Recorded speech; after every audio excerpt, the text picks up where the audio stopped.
Hello guys. Thanks for the ones that stuck with me and are here to see where the new direction takes us. I'm sorry to those that got disappointed by me just ditching the label, but I will continue on this path alone. Alright? I want to try a different format where we simply have a nice chat and I don't have a script in front of me. I know this will probably lead to problems whereabout my accent plays up or I run out of the right words to say, just like I did now. But we'll see and we'll pick and choose a format as we see fit. Today I want to cover a topic called male inadequacy. What I basically want to talk about is about the feeling that men have about not being good enough. Whether that is not being enough of a man or not being good enough for a certain female or not being good enough for that job. It's a feeling of inadequacy that I see with a lot of my friends and especially some of the young men that I've met so far. I mean, the main question should be, where does this feeling come from? And I have noted down 5 points here and I will go through them one by one. First of all, I want to talk about society in general. I mean, I've covered this topic in the past and we spoke about how society currently is quite misandric. It hates men in general. Anything masculine is deemed as hostile, as potentially dangerous, and men are seen as potential rapists. And this is advertised all the time in the media. I see it all the time in social media, and I see it on my Facebook popping up every now and then. For young men and men who are going to school at the moment, especially young boys, these men are being brought up into a feminist-friendly, let's say, school regime, whereabout they're being forced to conform to a certain standard, and that standard seems to be, the more that I look at things and the more that I discuss with teachers and people who work in education, to the feminine. People need to behave in a certain way, they need to sit still, they need to do their work in a certain way, and it seems to be that all these things favor women. And if you think about that, the system is actually tailored to women, as all people of all ages go to the same class. So for example, I would expect a 12-year-old girl to be a lot smarter on average than a 12-year-old boy, as they hit their maturity in terms of their brain development a lot faster than boys do. And all this seems to be favoring women. In the past, I believe schools were more tailored to men, whereabout you would do your physical education, teachers would be more understanding about you being a boy, and, you would hear things along the lines of, this is what boys do, but at the moment, it's not really the case. Boys, especially young boys, and I do see it from time to time as a doctor, they're being given Ritalin. I've seen young boys on antipsychotics, and that's just to calm them down and keep them as calm as they can be and take away all of their energy. They're basically taking away their manliness in order to control them in the classroom. And it is quite striking where this society seems to be teaching these young boys on how to be more like girls. When you listen to instances such as instances in the United States where boys were told to swear that they would never hit a woman, then you understand that men come second and women come first, and this starts very early on. So in this society where men are being fed this message that they're not good enough constantly, that they need to be protectors, that they need to put themselves second to the woman that might be in their lives, is it any surprise that men would feel this feeling of inadequacy when it comes to themselves? Another place where the feeling of inadequacy can come from is the family place. Right now, I believe that the system is slightly overprotective, but they constantly talk about instances where there is abuse in the family, whether that is emotional or physical abuse, and neglect or any other form of abuse. Personally, I've witnessed it firsthand at my home, although it was never recognized, and I think more or less I dealt with it. But it does leave its mark. For example, when so many of the young boys nowadays are being raised by single mothers, when these boys feel rejected by their fathers, they don't know why their fathers are no longer in their lives. When these mothers expect these boys to be behaving like men when they're not even of age, then it is damaging to the psychology of a really young person. It gives him a feeling of inadequacy, and it promotes this sense that if he wasn't good enough for his father, then he will constantly feel this rejection in his life.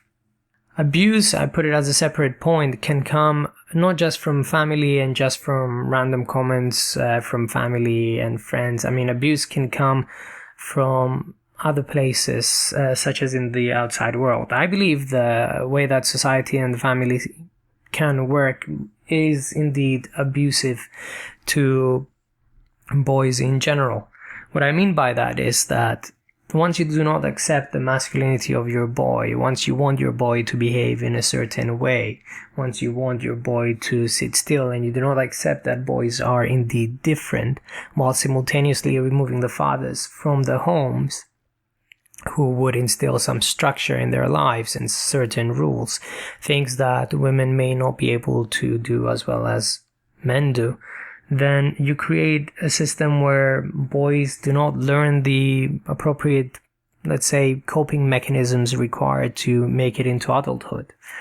And these people continuously feel that they're not good enough, and they feel constantly judged, that they can never measure up to the expectations of either society, their mothers, members of their family, their teachers, and anyone else who may have rejected them. The next point is I put down conformity.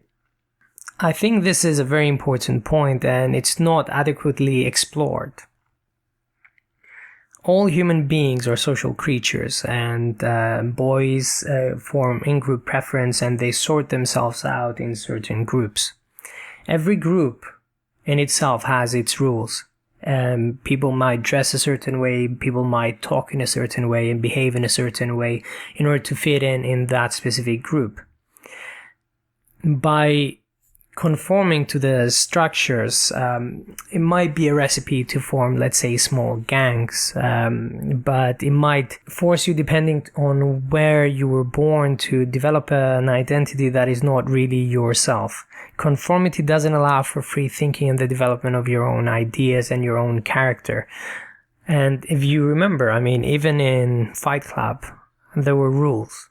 So every group, every subgroup, every small, let's say, gang, every small subsection of society does have its rules, and people need to conform to those rules in order to fit in. And boys especially so, because they need to form their gangs, they need to chase and hunt women within those gangs. Otherwise, it might lead to evolutionary doom, let's say.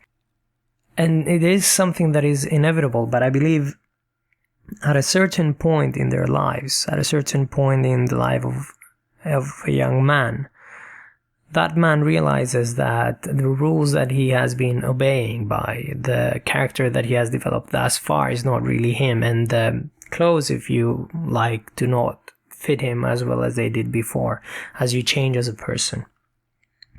I believe this idea of developing your own character, developing your personality, and being your own person in your head, having your independent thoughts without anyone talking to you in your head and telling you what you should and shouldn't do, is something that should be promoted early on.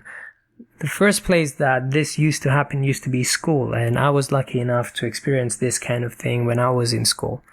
And after that used to be universities, but with the things that have been happening in universities right now, with, let's say, people having to attend rape prevention lectures and stuff like that, I do not think that this is indeed happening at the moment. It seems to be that society is closing in on people, and it's diminishing the ability of people of thinking for themselves. And this is actually quite disappointing, and there is nothing that can be done to prevent this if laws do not change, if the social climate doesn't change, and if you're lucky enough to be born in a house which allowed you to be able to think and develop your own independent thinking skills, then you might do better afterwards in life.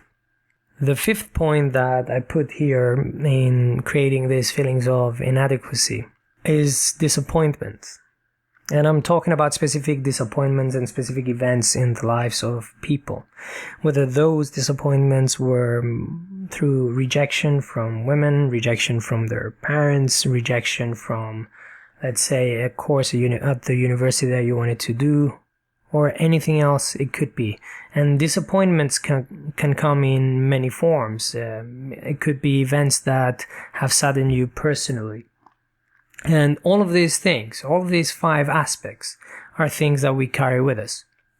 The society that we grew up, the family that we grew up with, the abuse that we have suffered in the family, the groups that we were part of, and the disappointments in our lives, those things are the baggage that we need to carry through in our personal lives. And no one can help us, and no one has the recipe to fix this unless you have the money and the time in order to go to a psychotherapist and let them play with your brain enough so that you can find what's actually causing you the psychological distress. I mean, how does one fix this? All of these feelings of inadequacy, the stress, the anxiety that might result from that inadequacy, it's difficult to address on your own. However, every single person needs to address all of these things alone. And I want everyone to consider this. You don't need a lot of things in order to be happy. In certain studies that have been done they examined the happiness between rich and poor, they have discovered that if you are at the very bottom of society, then you are indeed more unhappy than the people at the top. But if you are at the top and the middle of society, if you have your basic needs met, then your happiness level is very, very similar. There's not much difference between them.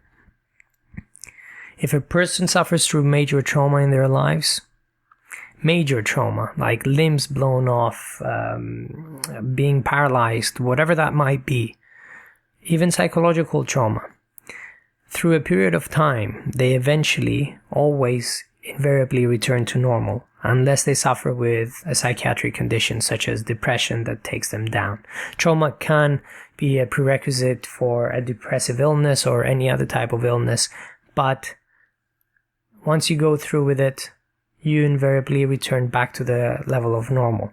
So all of these things should make a person realize that whether you have enough, whether you have everything that you need, whether you are where you need to be in your lives, you will always feel pretty much average. So the real question is, if you're going to feel exactly the same, or more or less the same, and the only thing that will differentiate you between the state that you are now and everything else that you were before is the experiences and those small moments of happiness that you will have in your life, then you need to figure out what you need in your life. What are your basic needs? What do you want to achieve? And create that change that you need in order to achieve those things. Nothing is too difficult.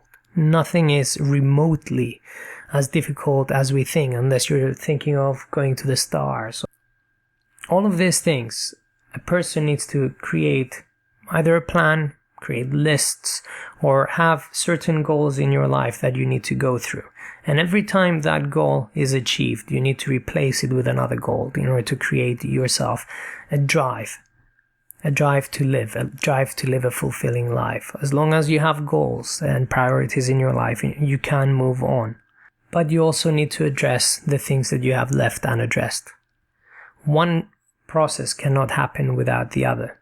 So all of the 5 things that I described before, the society, the family, the abuse that you have suffered, the conformity that you had to deal with when you were younger, or you might still have to deal with every day, either at work or anywhere else, or with the friends that you have to hang out with, and the disappointments that you had in your life.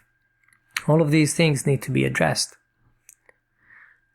And once you realize that all of those things have affected you, then you need to look at them for what they were, simply experiences that will hopefully make you stronger, that will hopefully not hold you back.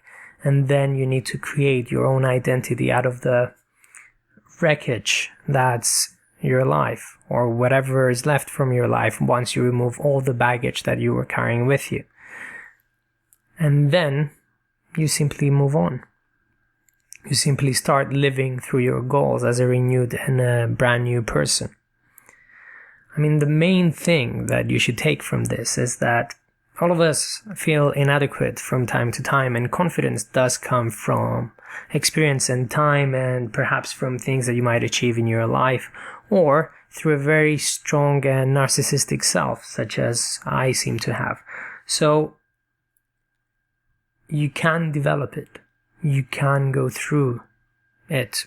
And if you're thinking that you're not good enough and you need to develop yourself, then you need to give yourself things that you're proud of, things that will make you and any version of yourself that you were before feel proud of. And once you do that, once you start being proud of yourself, then you can look at yourself and you can appreciate yourself. You can love yourself. You can move on. You can start doing things, and you can start eventually giving to others and providing to others things that were perhaps not provided to you. You can start helping others if that's what you want to do, or you can simply take all the money that you've earned, all the free time that you have, all the hobbies and skills that you have accumulated, and simply have a great time in all the time that you have free. That's all I had to say for today. Thank you very much for listening.